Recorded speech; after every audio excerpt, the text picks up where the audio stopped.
Hello and welcome to Politics War Room with James Carville, and I'm Al Hunt. This week, our guest is the ranking Democrat on the House Budget Committee and an expert on what's going to happen with this government funding and shutdown, Pennsylvania Congressman Brendan Boyle. Now remember, we love taking your questions, so write to politicswarroom@gmail.com for next week's show. We'll get to as many as we can, but don't forget to tell us where you're from. You also can get text updates about what's next for Politicon and Politics War Room by signing up at Politicon.com. Tell your friends about us and remind them to subscribe on Apple Podcasts or wherever you get your podcasts. And please check out the links to our sponsors, Smalls, Miracle Made, and Naked Wines in our episode show notes. We thank you for supporting these sponsors because it really helps make this podcast happen. The scenes of the last few days, I never thought I would see them. Masked ICE agents rappelling from a helicopter in a Chicago building at 1 a.m., joining those barging in on the ground, knocking down doors, throwing kids and tenants out of bed and out on the street, zip tying even children. One ICE agent was overheard by a witness who was there as saying, "Fuck the children," grabbing two men in Cicero, Illinois, out of a bakery, roughing up a Chicago politician. These are scenes that more resemble Berlin in the 1930s or the Soviet or Russia today than America.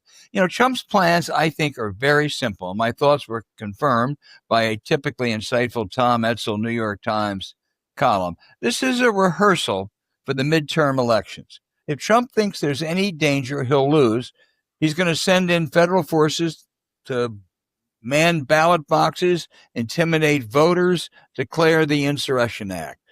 You know, in short, what Trump wants, he clearly wants this, is a civil war. And the more it's about race, the better it is. This, I think, is as outrageous as any act of a president I've ever seen. There are a few occasions when sending federal troops into a city are justified.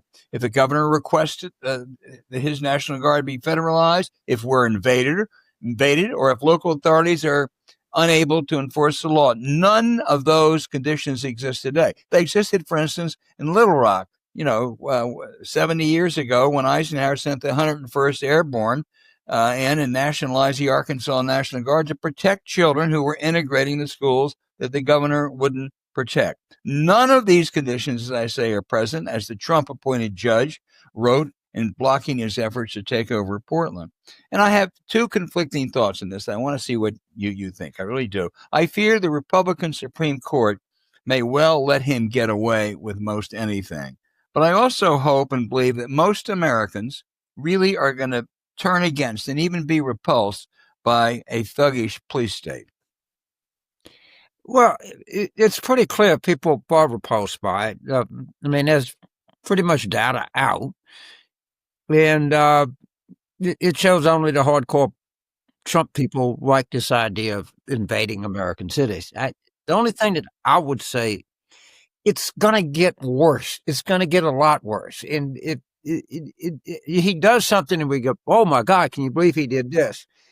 And at some point, we're going to have to just tell ourselves, yes, I can believe that he did this. And I can try as hard as I can to imagine when he's going to do that. I think they're exactly right. I think Etzel is right. I actually think J.B. Pritzker's right. I think he's suffering from some, I don't know if it's dementia, but he's suffering from some mental breakdown. And these things get progressively worse. They never get better. They never stay the same. And whatever is causing this paranoia and this megalomania and all of the other stuff that you see and manifest itself is only going to get worse. He is going to try. We know that. We've been saying on this program, it's pretty clear that this thing is starting to unravel. His polling numbers are starting to weaken. My own view is the Democrats are winning this whole budget, health and insurance extensions. They're not just winning; they're winning big time, and everybody's they're trying to figure an exit ramp out. I pretty sure they're going to lose in Virginia and New Jersey, and it's going to set off a further stampede.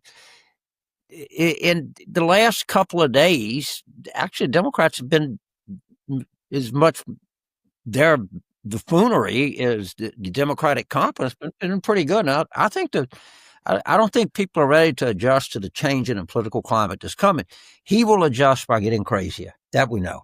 Yeah, and doing anything it takes. And as I say, he actively wants a civil war. He definitely wants one. That's incredible. And he believes that those chaotic things, that those guardsmen or whoever they are, yanking people out of their homes, he thinks that's distracting people from.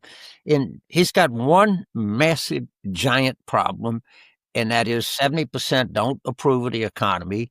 No one thinks he's done anything to combat the cost of living, which was his singular campaign promise. And sometimes I worry that we got to talk about all the crazy things that he's doing. But I think the real political damage, the political diabetes, if you will, or the political high blood pressure that's just sitting there every second of every minute of every hour of every day, causing him unbelievable pain, is the fact that people feel economically insecure in their jobs.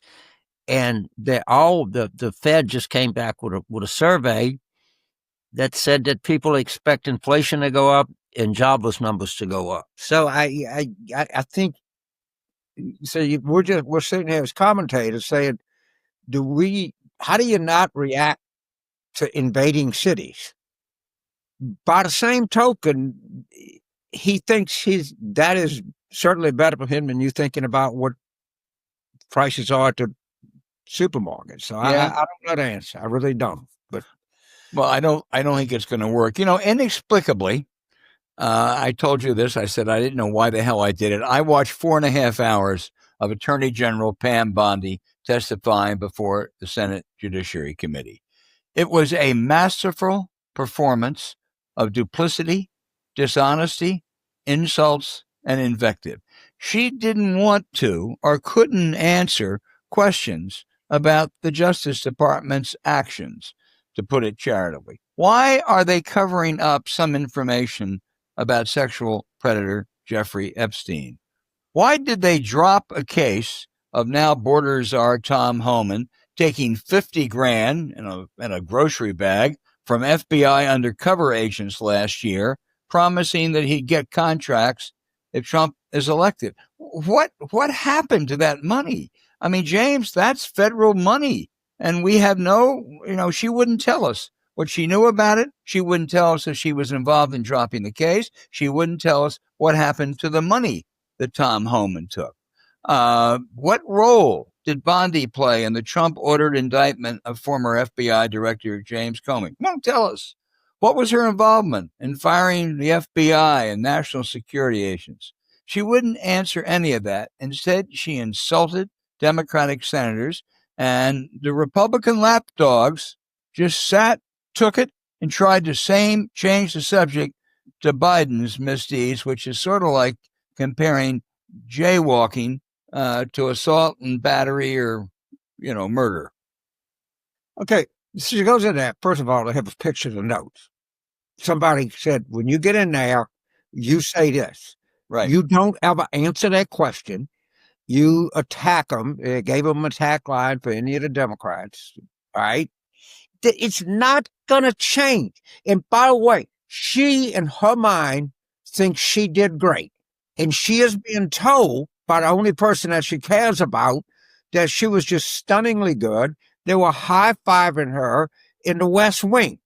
Well, that's right. The two people that she reports to, her handlers, are Stephen Miller and Donald Trump. And they were ecstatic last night.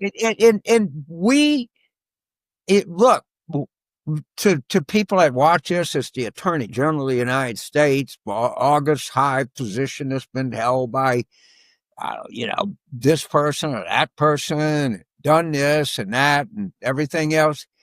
And she has nothing but contempt for these senators. She expresses nothing. Of course, those Republican senators had to sit there and watch her berate these Democratic senators. And of course, they couldn't say anything. It was a tutorial in changing the subject, being rude. She's not very smart, and she knows she's not very smart. All right. And that just leads her to be more boisterous, more following orders, more just going off the four corners of a page that she has in front of her, telling her what to say. We're never going to get anything different, ever. Yeah. No, you're absolutely right. You know, I remember, I'm old enough to have been here when Nixon's attorney general was John Mitchell, who was deservingly indicted and sent to prison. But the Bondi regime in only 9 months is worse. It really is worse. Mitchell was smarter, and on occasion he stood up and followed the law. She'll never do that unless Trump tells her to. Highly unlikely. Moreover, there were some very able assistant attorney generals back then. William Ruckelshaus, future Supreme Court Justice Rehnquist, who I didn't agree with, but he certainly was competent and smart. Bondi, as bad as she is surrounded by nothing but hacks. And as we said a moment ago, her handler, she does everything he orders her to do. Certainly does everything Trump orders, but Stephen Miller is really running the Justice Department. And no one would confuse Stephen Miller with William Ruckelshaus. Okay, so Bondi is put in because she doesn't know the law. That's why she's in there. Right. She's stupid. They know she's stupid. She knows she's stupid. And that's part of the whole thing. They don't want anyone that has any kind, well, the law, it doesn't interfere with what she does because she has no fucking idea of what the law is. All right? Remember she said she was going to prosecute hate speech. And even, some of the right wingers said, wait a minute, wait just a minute. That's, hate speech is not unless it threatens someone. She didn't know. She had no idea. Had no idea. She has no idea anything. That's why she's there. That's her chief qualification, to be attorney general. She knows no fucking law. She's totally incompetent. She's totally inarticulate. She can't form thoughts in her mind. And she's the perfect person for them. Yeah. That's the Department of Justice that we are talking about. I mean, it is just, you mentioned earlier, people sat there. I know I've said this before, but that's where Edward Levy sat, where Robert Jackson, where Robert Kennedy, where Elliot Richardson sat. I mean, it is, she has disgraced that building, that department, and of course. As if they care. Yeah, they could care less, right? Shit. Right. I mean, we're to them, we're about talking in outer space. Right. That's why she's there. No, I think you nailed it. It was a disgraceful performance, and I am sure, as you said, they were high-fiving at the White House last night. I bet you. Saying, Pam, baby, you just nailed it. Today. Yeah. Oh, God.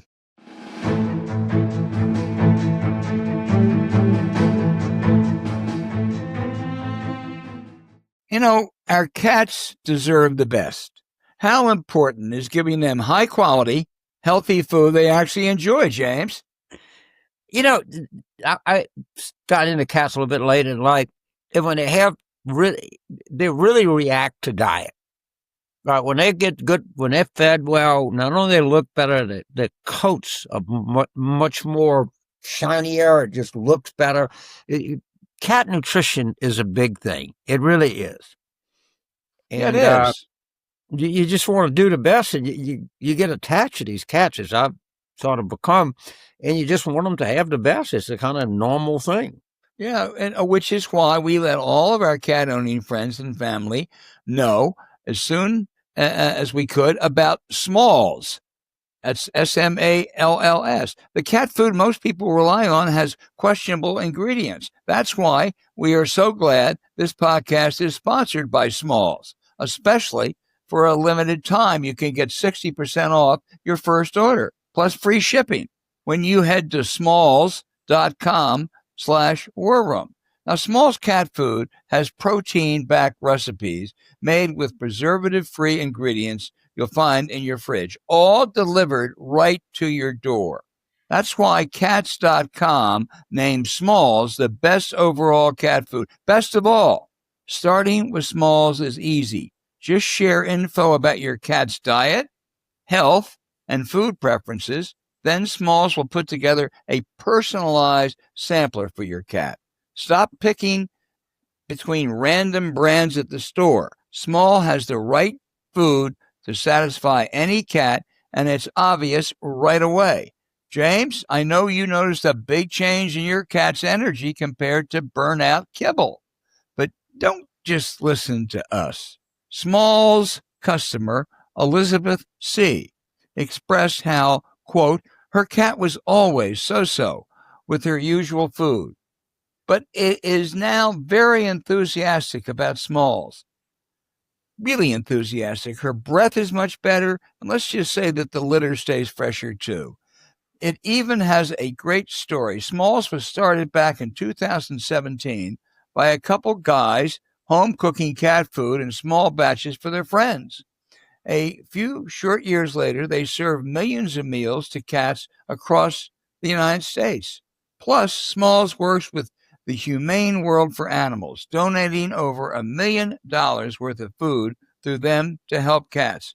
You can even donate at checkout, whether you donate for flea and tick medications or $7 for vaccines, $5 for flea and tick medications. Small even has other cat favorites like amazing treats and snacks for a full feline feast. You can even try it risk-free. So what are you waiting for? Let me ask you, what are you waiting for? Give your cat the food they deserve for a limited time. Because you're a Politics War Room listener, you can get 60% off your first order for a limited time, plus free shipping. That's when you head to smalls.com/warroom. One last time, that's 60% off your first order, plus free shipping when you head to smalls.com/warroom. The link is also in our show note. Feed your cat like family with Smalls.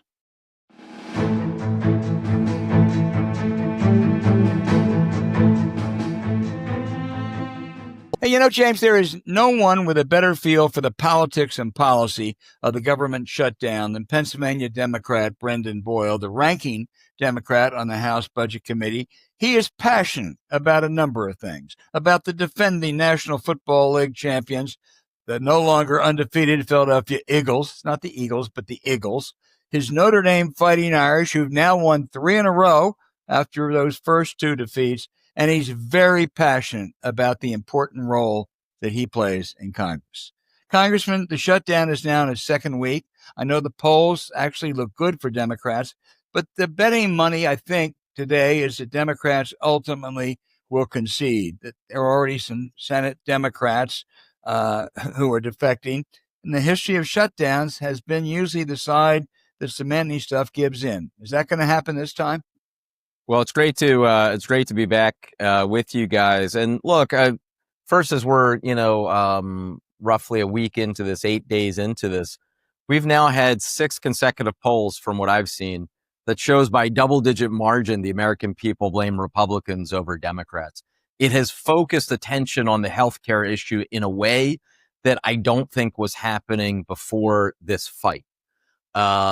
Even though I've been on here and we've been talking about for months the so-called big beautiful bill, a bill that is now so unpopular, even Trump has abandoned that ridiculous name.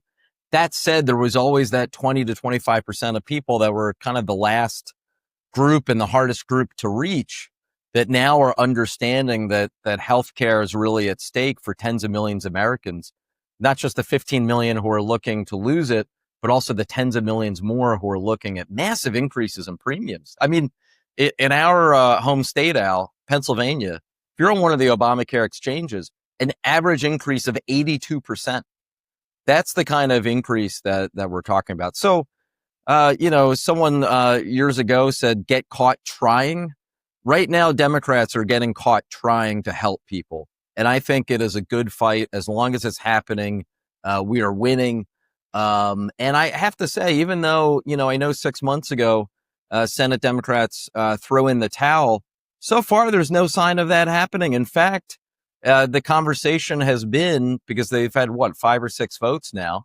They originally 3 Senate Democrats voted with Republicans.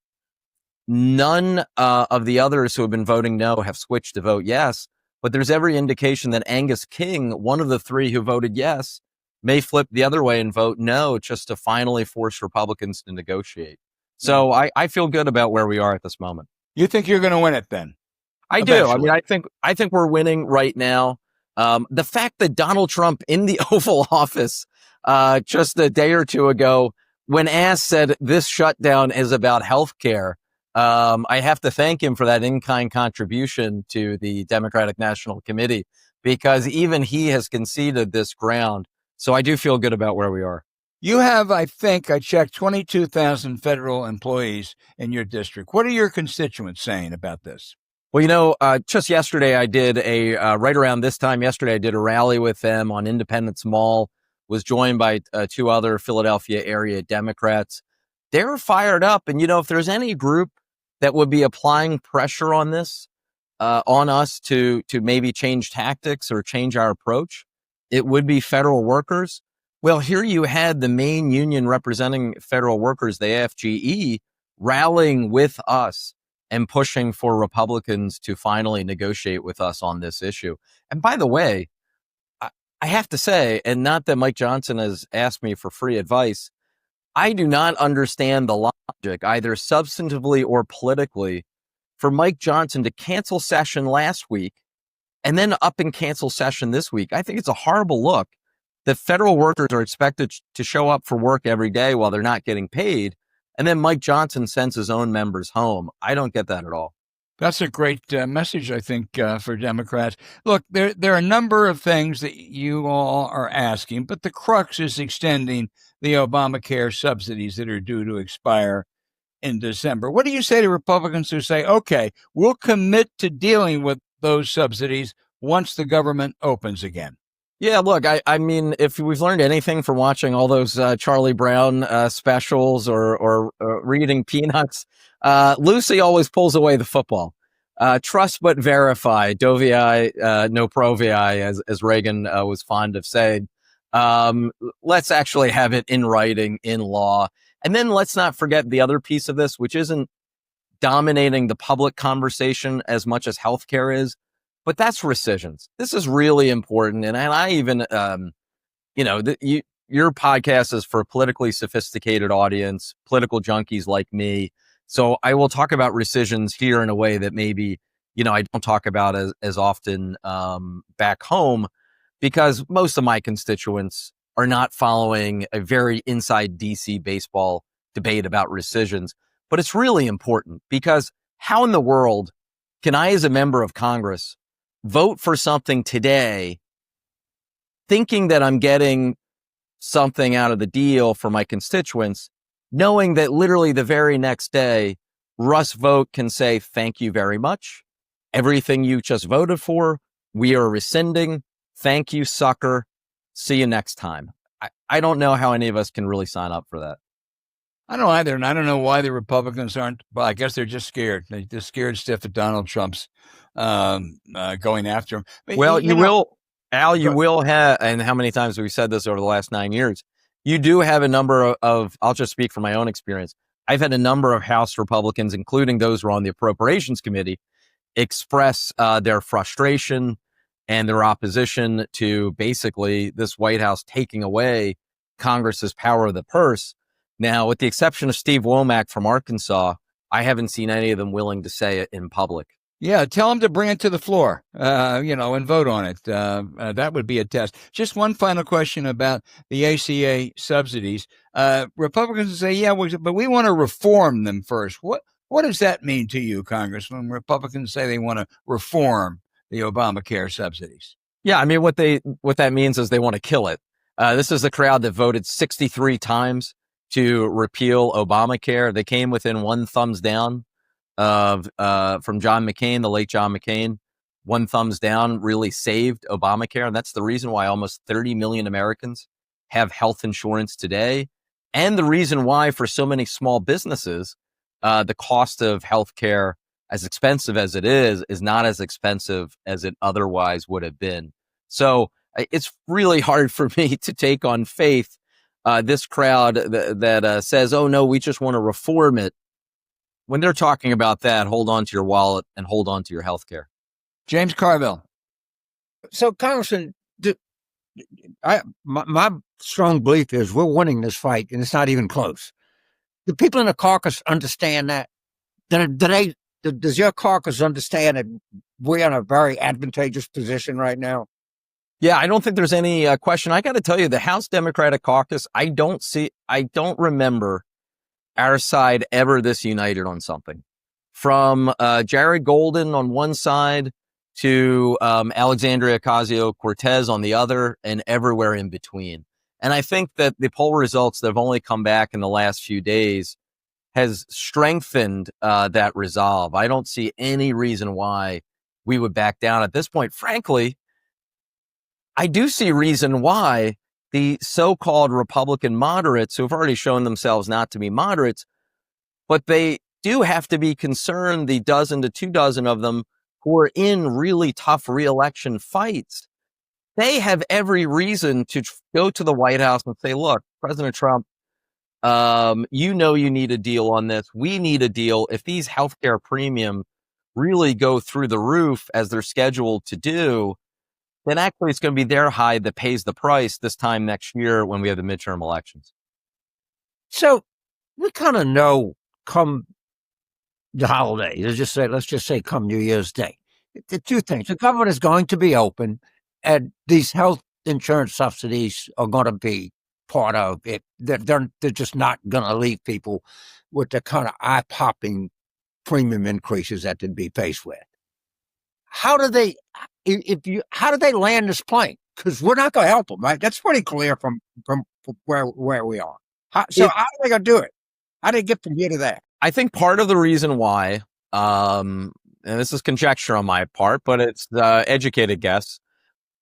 I think part of the reason why Mike Johnson doesn't want his members around here right now is because of what you saw on social media from Marjorie Taylor Greene already saying she wants to compromise on the healthcare issue. He knows that if his members are around, he has a real internal fight on his hand, because the Freedom Caucus hardliners, that crowd is saying absolutely not, kill the Obamacare subsidies.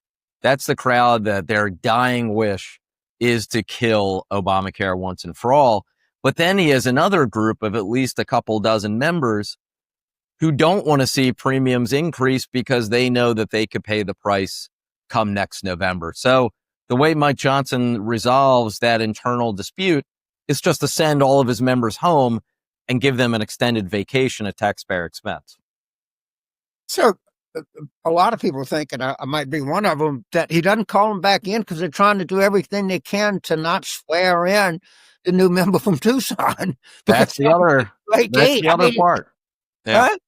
That's the other part of it. Look, I mean, as soon as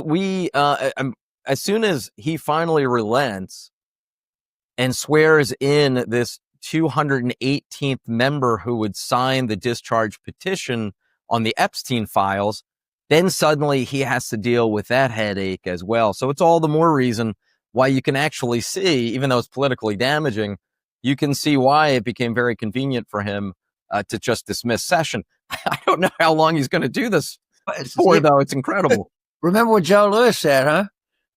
You can run. They hide. I mean, they're going to have to bring them back at some point. Do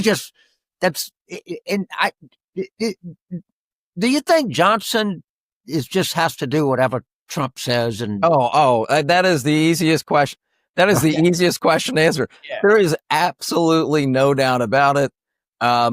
Mike Johnson knows that the moment Donald Trump says, "You're done as speaker," he is done. There is no question about it. Mike Johnson's entire speakership rests upon the whims of Donald Trump any given moment on any given day. And Johnson is well aware of that. Yeah, I totally agree. Before I turn it back to Al, a question, I want to go back to the big, beautiful bill because nobody talks about it. You know this bill as well as anybody. What are three things that are in there that people don't realize that if they found out, they would really be outraged? There's got to be. Well, first, I do think it is worth, and I did a teletown hall last night. It was great. We had some 18,000 constituents on at one point. Get and out I of wanted here. to remind them because it's 3 months ago now that the bill Wait a minute, passed. stop. Yeah. You had 18,000 people, constituents. 18,000 constituents who they weren't necessarily on for the entire hour and 15 minutes. But this is a record for us, by the way, because I've been doing these teletown halls for a while. We have never had that many constituents who dialed in to be a part of the town hall. And I reminded them on the so-called big, beautiful bill that is so ugly, even Trump has stopped using that ridiculous term. Let's not forget the centerpiece of that. $5 trillion worth of tax breaks, mostly for millionaires and billionaires, paid for by the biggest cut to healthcare in American history, biggest cut to Medicaid in American history, biggest cut to Medicare in American history, and biggest cut to Obamacare in the 15 years that the program has existed. So I think it's, before getting to the three things people might not be aware of, I think it is always worth reminding people the centerpiece of their economic agenda isn't bringing costs down. It was big tax breaks for billionaires paid for by hurting you and your health care. Now, a couple things in there that people might not be aware of or perhaps have forgotten. The largest cut to nutrition assistance programs in American history. That really disproportionately impacts kids, by the way. That kids and seniors are by far the biggest beneficiaries of those nutrition assistance programs. Of course, these came into existence back in the early 70s when you had, farm country conservative Republican senators banding together with George McGovern and other liberal Democrats to bring it into existence. The program, Bob Dole. Yeah. So the program has had bipartisan support until recent times. The other thing that has not gotten, I talked about this on my town hall last night, responding to a question. I know that this issue has sort of receded from attention in recent months and recent years. That there were pretty draconian changes to the student loan repayment programs in the so-called big, beautiful bill or big, ugly law. They got rid of basically all of the student loan repayment programs that had made things more generous and easier for people in repayment. Basically, now there's the standard repayment program or one other. When that finally takes effect next July 1st, we're going to see a lot of people in repayment. We're talking about tens of millions of people in repayment, some of whom are already having a tough time given this economy with repayment. So this actually increases the odds of a default crisis when it comes to student loans. And no one is talking about this. I'm attempting to awaken people right now because it's a little early, but that's something to keep an eye on. So those are a couple things right there that we can't. And as Democrats, I know there's always a tendency to move on to the next thing. We've got to keep reminding people of the devastation that is the centerpiece of the Republican tax bill that passed a few months ago. Amen. Albert, amen. Amen. Just to close the loop on Democrats being united in the House, Democrats by nature love to complain, and Hakeem Jeffries gets some criticism from the left, not being aggressive enough, some with the moderate establishment being too aggressive. How would you assess Jeffries' performance in this? Yeah. Well, as a wise man once said, I'm not a member of an organized political party. I'm a Democrat. That was Will Rogers and James Carville, both of them. But that said, we're actually, with all due respect to Will Rogers, we're pretty well organized and disciplined and united in this fight. I think Hakeem has done incredibly well. Look, one of the first people I met on the House floor my first day when I got here in January 2015 was a guy who was just only in his second term, and that was Hakeem Jeffries. And so we fast became friends. We talk a lot, as you can imagine, given my position as the lead Democrat on the Budget Committee and given his position. I think he has done fantastic throughout this. And let's not forget, if this had gone south on us, he had taken a real risk by leading us into this fight. So I think he deserves a tremendous amount of credit for how things are going. Certainly far too early to declare success, but I feel very good both substantively and politically about where we are in this. Yeah, let me turn to another subject. Trump is sending all these forces into American cities, Washington, Memphis, Chicago. He's warned generals and officers at Quantico that the greatest threat we face is internal. Do you think that this is all a prelude to potentially declaring the Insurrection Act to affect the 2026 election? I don't know, but some of the scenes that we're seeing on TV of what this administration is doing with sending troops and federalizing the National Guard from one state, sending it to another, I don't have strong enough language to describe the feeling that I have in the pit in my stomach. Just today, and I don't know if this has been verified, but I just saw on social media a Catholic priest who was simply engaging in protest, shot in the eye with a rubber bullet from one of the ICE officers at one of these protests. The videos that we've been seeing of the brutality some people have been subjected to, absolutely heinous. I got a text message the other night from a good friend of mine who's an MP from a very close European ally of ours. I happen to serve with this individual in the NATO parliament, and simply said, my God, what the hell is happening in the United States of America? Some of these scenes we're used to seeing in other countries, but not the world's leading democracy. So this is very troubling. I don't know where exactly it's headed, but we all have to remain vigilant.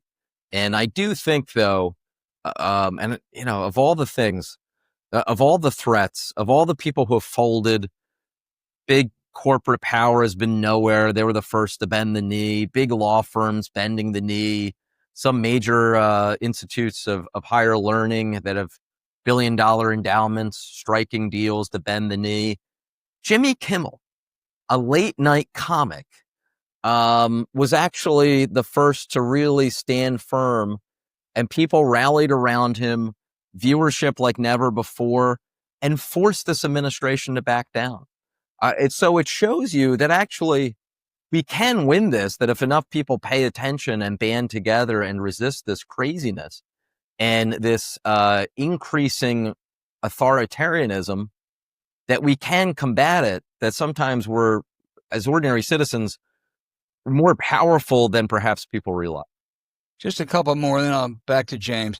You're right next door to New Jersey. Big gubernatorial contest. Is your House colleague and the Democratic candidate there, Mikey Sherrill, she in trouble? I think Mikey Sherrill's going to win. There has been this trend in New Jersey that you guys would be aware of for the last several decades, which New Jersey, for whatever reason, is a notoriously difficult state to poll. I still remember when the final weekend before the 2004 campaign, Karl Rove sent George W. Bush to campaign in New Jersey, thinking they had a real chance there. And of course, they lost it.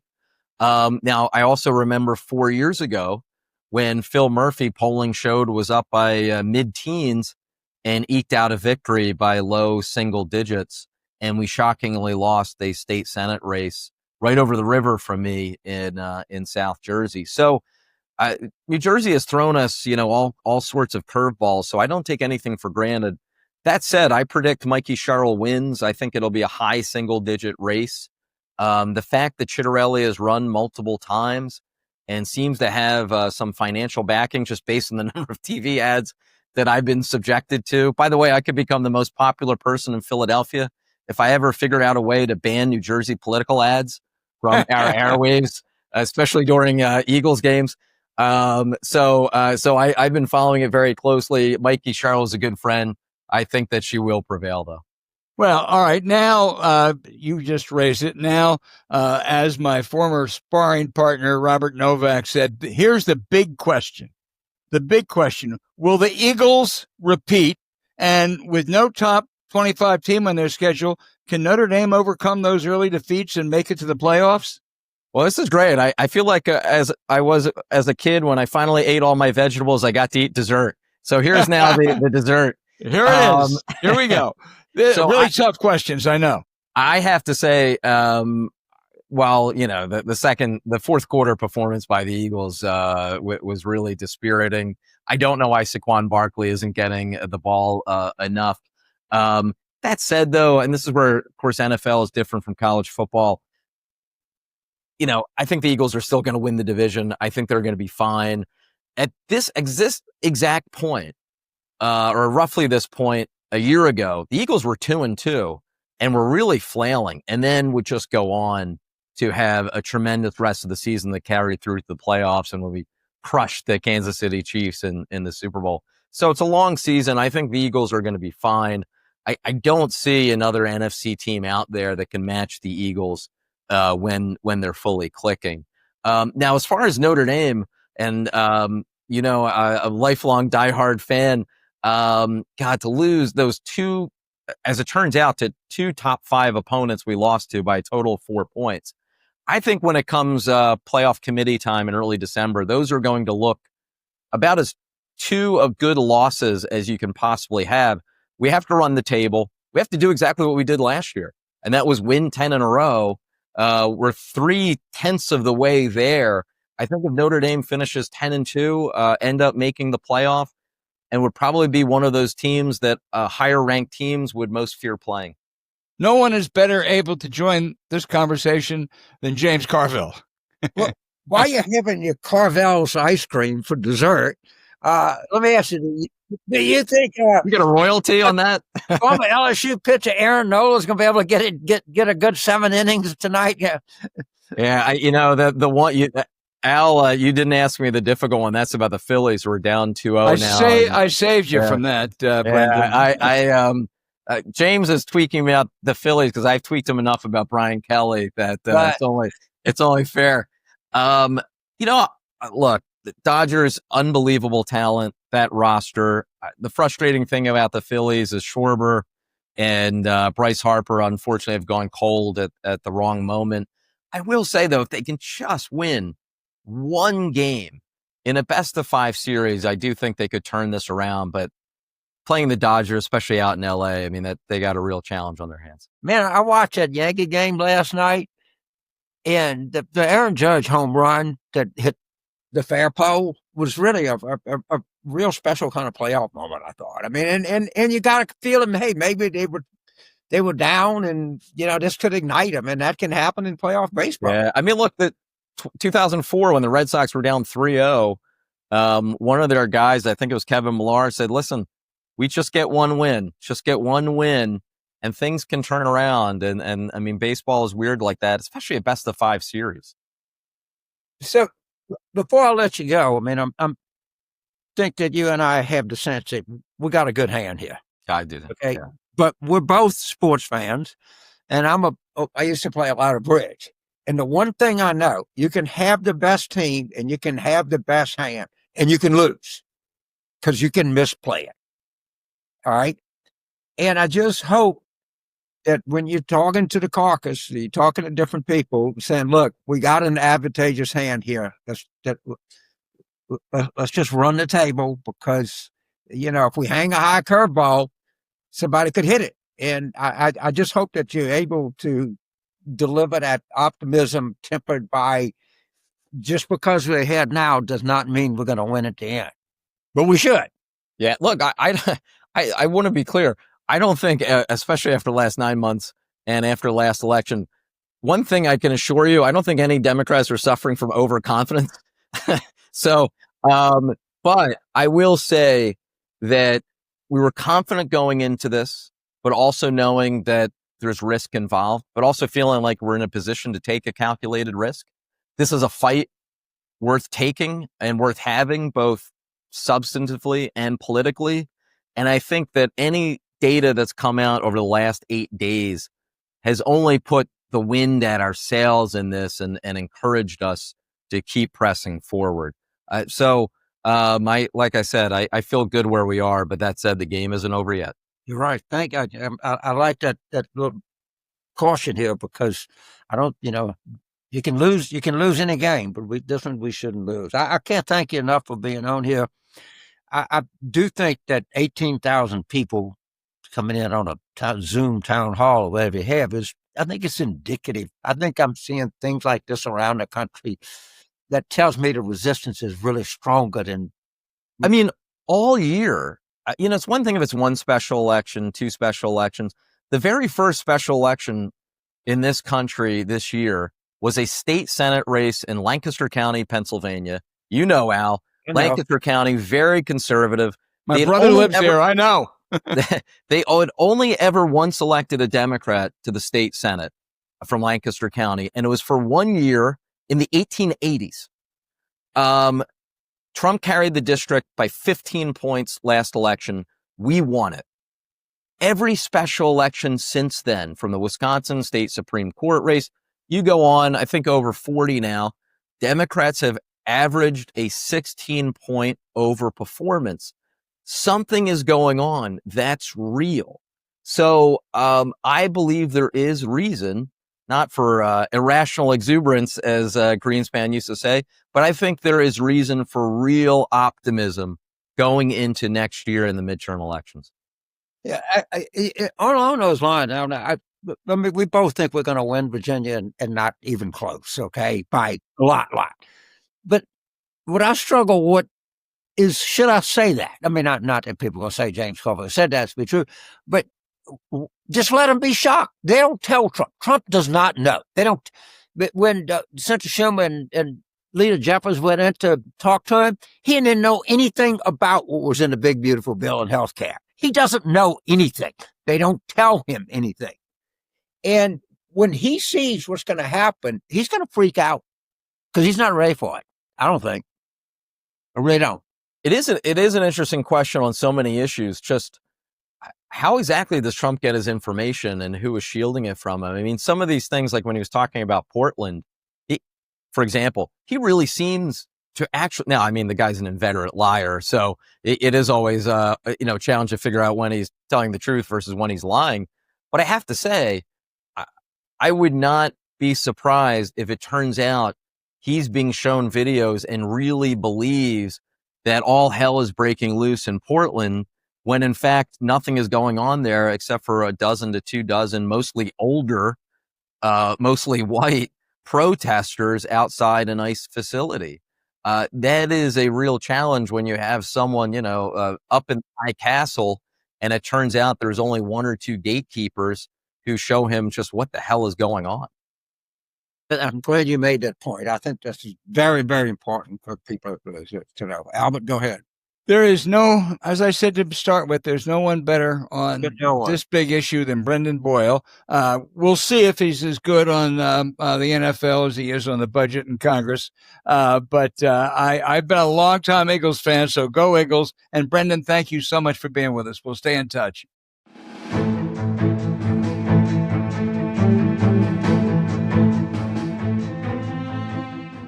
Enjoy your time in the sheets with Miracle Made. How great are Miracle's cool and clean sheets when you want to sleep your best, Mr. Carville? Whew, man, I'll tell you, it's the thing that your body comes in most contact with, so you better, when you go to sleep, you want to have good underwear and good sheets. That's for sure. Because, if you ever wake up sweaty, freezing, or just uncomfortable, just take it from James. The temperature in your bedroom can make or break your sleep. That's why you need to switch to Miracle Made sheets. They're inspired by NASA technology and use silver-infused temperature-regulating fabric to help you sleep perfectly all night long. Sleeping at the right temperature is a critical way to feel rested the next day, and Miracle Sheets truly gives you maximum comfort in any weather. Better yet, they make pillowcases and comforters too. Plus, thanks to their antibacterial silver technology, Miracle Sheets require 3 times less laundry because they stay clean and fresh 3 times longer. It's great for your skin. Hidden bacteria can clog your pores and cause acne. So sleep clean with Miracle. Now, trust us, there's no more gross odors as well as less laundry, life is a whole lot better for your household. Join us in getting better sleep every night. Not only are Miracle sheets smooth, breathable, and ridiculously comfortable, they don't have the steep price tag of other luxury brands. Miracle sheets feel nicer than bed sheets used by some five-star hotels. So it's a vacation every time you get in bed. I imagine myself about 7 weeks ago in Paris, and that's what it feels like. It's your call. Drift off to dreamland and wake up at the perfect temperature every time you get into bed. Choose Miracle and upgrade your sleep or give the gift of better rest. Go to trymiracle.com/warroom to try Miracle Made sheets today. You'll save over 40%. And when you use promo code WARROOM, you'll get an extra 20% off plus a free 3-piece towel set. They make an amazing gift, and with a 30-day money-back guarantee, there's no risk. That's trymiracle.com/warroom, code WARROOM at checkout. Thanks to Miracle Made for sponsoring this episode, and the link is in our show notes.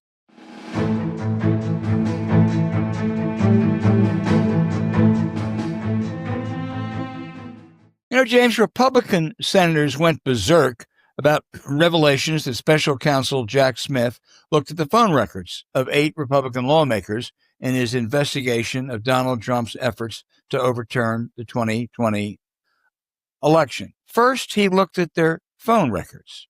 That's different than the charge that Josh Hawley's made that he tapped their phones. No, he didn't. But why did Smith seek those records? Of course, in probing what Trump did, it's important to know who he was consulting with, who he was working with. It was important to know, for instance, that Wisconsin Senator Ron Johnson was caught trying to send fake electors to Vice President Pence on January 6th. That's worth knowing. How much did Johnson consult with Trump? There was reported that others, take one, Lindsey Graham, little Lindsey. He's a South Carolina senator, but he called top officials in Georgia about changing votes in the state that Biden won.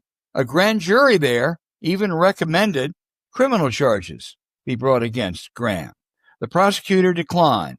Fine, but looking at Graham's phone record was something any good prosecutor would do. Again, looking at phone records and who you called and when is much different than tapping one's phone. Intended as distraction from his Justice Department offenses, this all came out during that clown show hearing with Attorney General Pam Bondi, who stonewalled the entire hearing. One more point gleaned from this charade. I am against congressional term limits or age limits, but we should call out people who are too old to serve. The late Dianne Feinstein stayed too long. So now, D.C. Delegate Eleanor Holmes Norton, both Democrats, should retire.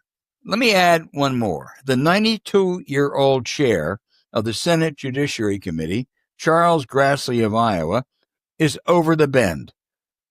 You watched that hearing. He spent the whole time looking down at notes and questions prepared for him by a staff that's carrying.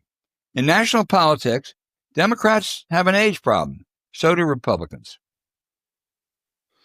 One of the things that always, I don't understand is most people have the reaction of shame or they're embarrassed. We all do stupid things. We all say stupid things. Then a lot of times in our lives, we say, I can't believe I did that. I can't believe I said that. They don't have such a reflex. Mm-hmm. A Republican state lawmaker has filed a bill requiring all Florida public state universities and colleges to rename one roadway on their campuses after slain conservative activist Charlie Kirk. And if they don't, legislation proposes holding back state funds that go to these institutions. State Representative Kevin Steele, or Dade City, and you got to look at his picture because he looks just as goddamn stupid as he is, filed House Bill 113 in the Florida House on October 7th. There's no Senate companion yet. Steele was not admitted. If you don't name a street on a campus, we're going to cut off your state funds for Charlie Kirk. I don't even know how does that guy get up in the morning?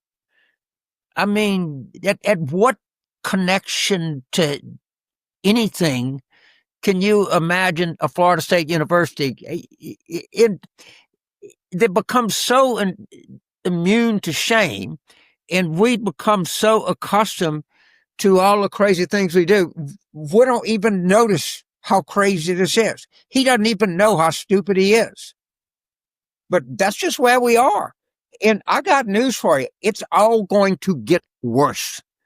They're going to get crazier and crazier and goddamn crazier. And they're not going to know it. They're not going to realize it. This guy probably thinks on some level he's some kind of political genius. Jesus, man. These are some really stupid people.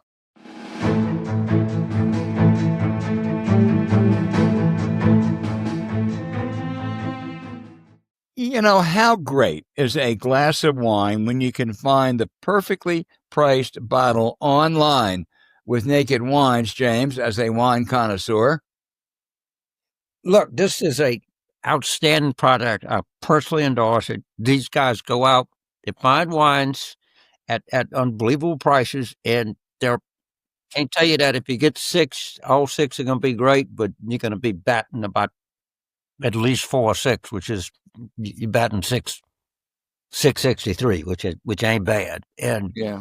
it comes out to like not even $7 a bottle. And you're going to find stuff that you're really going to like. It's really good. It tastes like, honestly, some of that stuff can taste like $70 bottle of wine. Well, some it is, but a much lower price because you hate to go to the store and being paralyzed by the wine options and prices.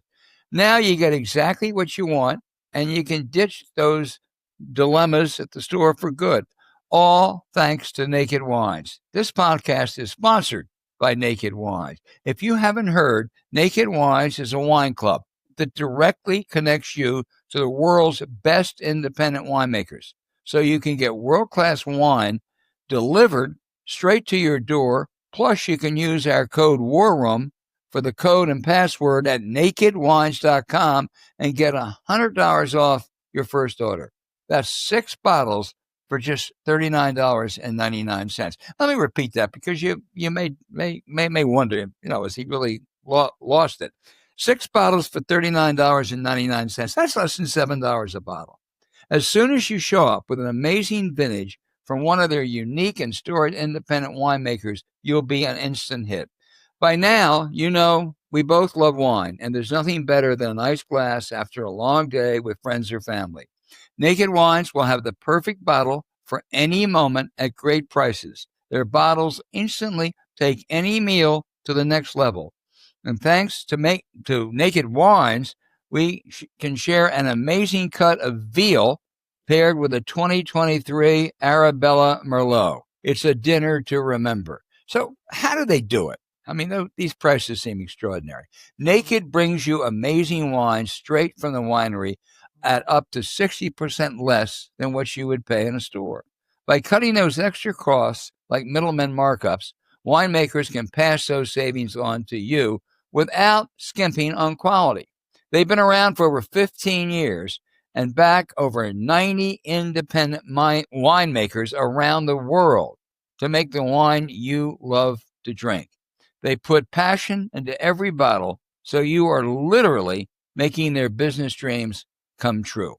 Now is the time to join the Naked Wines community. Head to nakedwines.com/warroom.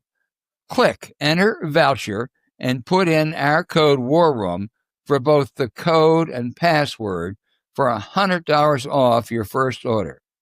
That's $6, 6 bottles rather, for only $39.99. That includes shipping. That's $100 off your first 6 bottles at nakedwines.com/warroom. Again, nakedwines.com/warroom. Use the code and password WARROOM. 6 bottles of wine for $39.99. The link is in our show notes. Enjoy a great night with friends with Naked Wines.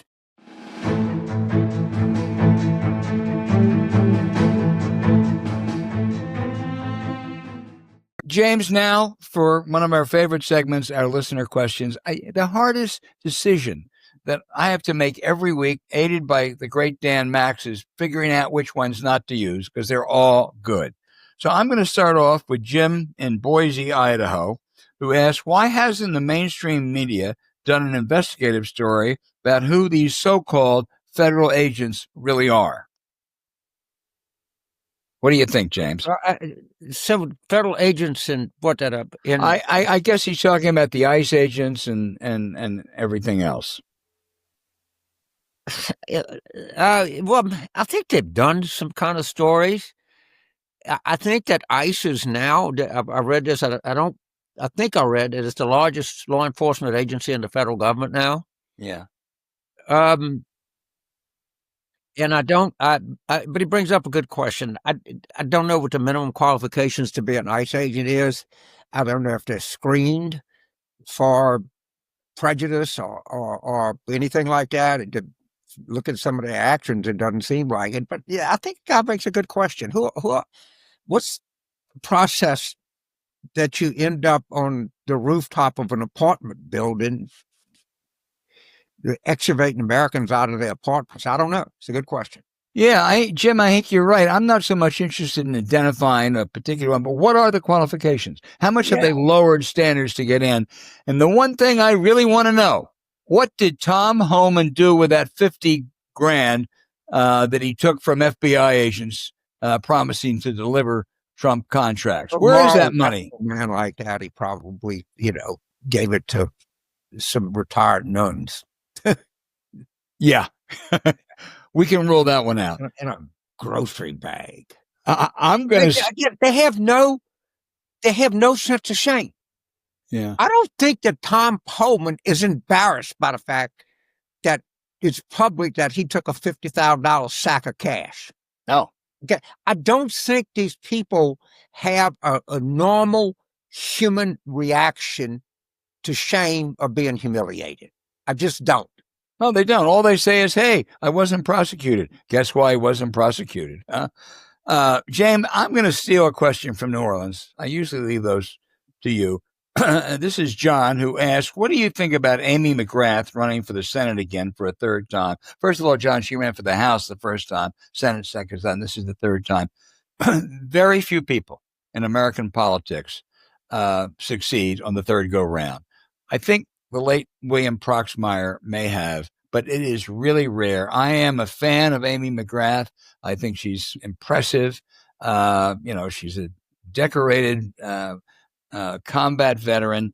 I'm not sure she's the best candidate to put up in Kentucky in a seat that it's going to be hard to win, but not impossible. Well, I don't know if he can win a primary because I saw him at Saratoga, but Dale Romans, who's a top tier horse trainer, who's as Kentucky as you can get, all right, is thinking about running as a Democrat, and a lot of that is going to depend on what the sitting governor of Kentucky, Andy Beshear, says or does. So I'm not even sure that if Amy McGrath runs, I'm not sure she can beat Dale in the primary because Dale's got a hell of a story to tell. Yeah, he's a real Kentucky story, and so she's got to think twice about it. Yeah, I never thought she could beat McConnell, but I thought she was going to win that first race. Emily in Marshall, Texas, asked you, James, why is Trump so enamored with the tariffs? Is it because the revenue from tariffs is income without collecting taxes from those who are not paying their fair share, like his billionaire buddies? That's a good question, Emily. And Marshall's fine town in East Texas. It's actually not very far from Shreveport, as I recall.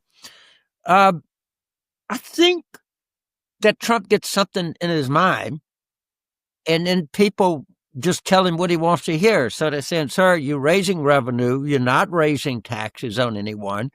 You're helping create domestic jobs. You're hurting foreign countries that are not like us.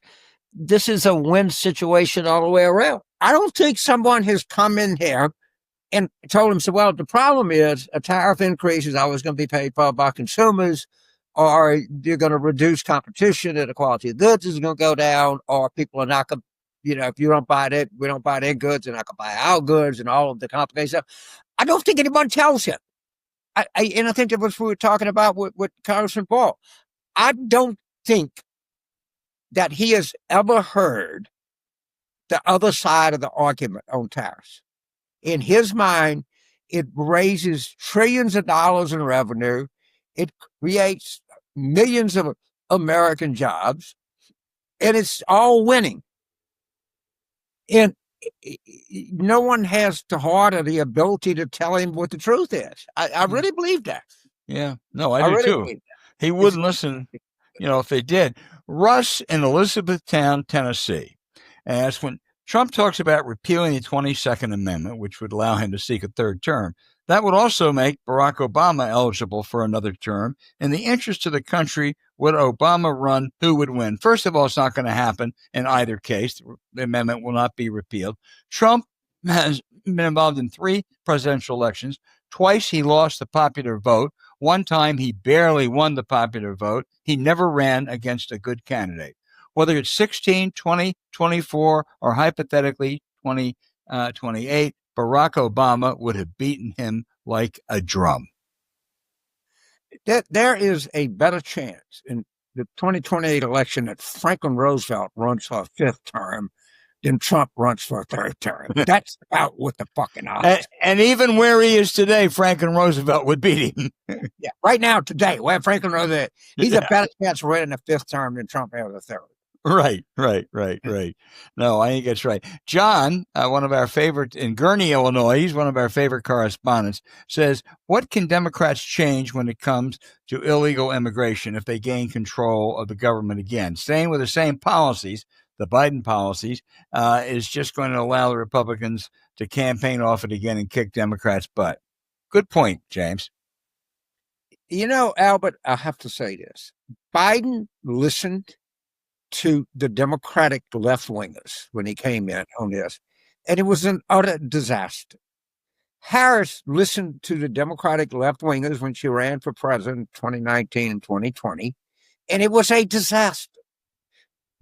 Don't listen to these people. They are wrong every time. Every time. And the one thing that anybody that's dealt with this issue, has looked at data, has been to focus groups, they know 2 things. People like immigrants. They just do. I'm sorry. Don't miss it. Don't think people are anti-immigrant. They're not. What they are is anti-disorder. And I can understand that. And if we can do that, you can have a much more enlightened policy. If it's orderly, people will reward you for it. That's just where it is. Totally. And let's not forget, during the Bush administration and during the Obama administration, Democrats had the upper hand, and their policies were quite simple. A tough border, really a tough border, and a pathway to citizenship for those here, particularly for the dreamers. That was a very popular position, and that's the one that they ought to have now. Absolutely. It's not that in any time they come in, be nice to them and don't listen to a word they have to say. Right. And they never, ever win elections outside of a plus 27 Democratic district. Yeah. James, Kristen in Ashburn, Virginia, ask a really good question. Could the silver lining of Trump's speech to the flag officers at Quantico be that they saw for themselves he's crazy and they really need to question his command? I've just heard secondhand that it really went over badly with the number of those officers as it should have been. I don't know what that means. I think there's probably a lot more unease than we're publicly aware of among flag officers. I think that I would look more for resignations than I would for anybody saying I won't obey an order, even though it's against the law or unconstitutional. But I think he's got much more problems in the military ranks, top military ranks, than is generally appreciated. Yeah, look, let's just say you're a lieutenant general, you're a 3-star general, you're in the Africa Command of Southeast Asia, and you're told you have to go back to Northern Virginia. You have to go to Quantico. You got to pack everything. You got to take your command sergeant major with you. All right. They got to find you a place to stay. You have to sit in an auditorium with 799 of your other colleagues and listen to a drunk sit up and call you fat, stupid, not trained. And then you listen to your commander in chief and some meandering, nonsensical, you couldn't make it up. And then you go and you're talking to your friends. I wonder why this didn't go over very well. I mean, and when you just pick any flag officer in the United States military and just look at it, they'll come up in Wikipedia and they'll show you at each ribbon they have a fruit salad. That's what we used to call it. I don't know what they call it anymore. But these are really accomplished, highly trained warriors. He doesn't know what he's talking about. I mean, they go to every, in order to be like a general and admiral, you got to go to, you be commissioned, you go up, you get fitness reports, you got to make rank at every point, you got to go to the war colleges, you got to go to professional schools, you got to go to artillery school, you got to go to gunnery school, you got to go to leadership school. And this stuff is just coming here telling you that you're fat and stupid and you don't know your job. If I'm the commander, I'm a team. If it's a campaign team or an athletic team or the team we have here at the podcast, what you want to do is we do it good. We got it, man. We can do things. Let's up tempo here. We got it. He doesn't do that. That's not even fundamental leadership. They don't go to leadership school and you walk into your battalion. Then you say, we got the makings of being a really kick-ass battalion here. We're going to work on our gunnery, but we're going to work on close order drill. But we got the finest NCOs. We got the finest platoon commanders. We got the finest division commander. That's the way that you lead people. You don't sit there and tell people who've devoted their lives to being in a professional soldier, a sailor, airman, a marine, a guardsman, or whatever, anything else, that you're fat and stupid and the people that you work under you are not worth a shit. It's insane. It's insane. Yeah, it sure is. James, our final question is from Missoula, Montana. Ooh. Been there, a good town. Kathy wants to know, does calling one's representative do any good, or am I wasting my time? I don't know if it's something cathartic. Just throwing a rock in a pond and watching the concentric circles, did it do any good? No, but it's worth doing it. And at least it gives you some view that I had something to say. I told some fucky that answered the phone what happened. One of my favorite political stories is my daughter's friend at Episcopal got a job. It's kind of complicated, but she answered the phone in Liz Cheney's office during all of the stuff. And somebody needs to write a book on the person that answers the phone of congressman, record all the calls and come in. Well, let me add, James, I think normally I would probably tell Kathy, look, there are probably better uses of your time. But right now, you've got a Republican congressman. I would call every day and say, let's open the government and extend the ACA subsidies. Right. They're nervous about that. And, he's not going to change his vote because he's, whatever Trump tells him to do, he can't. But he can go to his caucus and say, something, my phone calls are overwhelmingly against what we're doing. So, Kathy, it is worth calling, particularly now. And then we'll go from there. Hey, we love these questions. That is a great answer, Al, but that is a great answer, and everybody understand that. They're not gonna change their mind, but there's a goddamn. Yeah, talk to their colleague and say, "Man, my fucking phone is ringing off the hook here. We got to do something." Yes, great answer, very wise. well, wisdom is the equivalent of age, and men. Yeah. Anyway. Yeah, for nothing. There was wisdom in that answer. We love those questions. So please, if we didn't get to them this week, we didn't get to a whole bunch of them.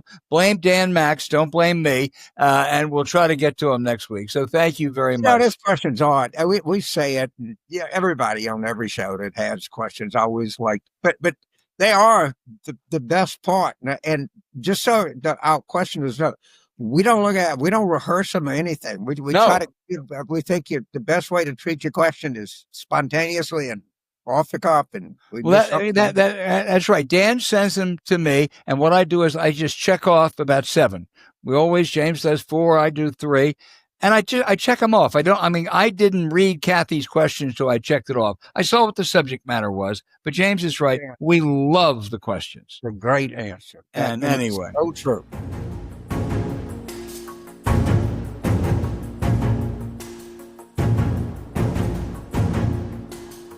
Hey, thanks for listening to Politics War Room with James Carville. I'm Al Hunt. As always, send your questions for us by email to politicswarroom@gmail.com or tweet them for next week's show at Politicon. Following this episode, we'd really appreciate it if you check out the links to our sponsors, Smalls, Miracle Made, and Naked Wines in our episode show notes. We thank you for supporting them because when you do, it helps make this podcast happen. Now, to keep up with us, subscribe to Politics War Room on Apple Podcasts, Spotify, or wherever you listen. And check out our Substack at politicswarroom.com. James and I are constantly adding new content, so go and take a look. You also can find other shows you might enjoy on the Politicon YouTube channel or when you search Politicon on your favorite podcast sites. Now remember, please rate the show with a 5-star review. We'll be back next week with another show as we continue our War Room planning.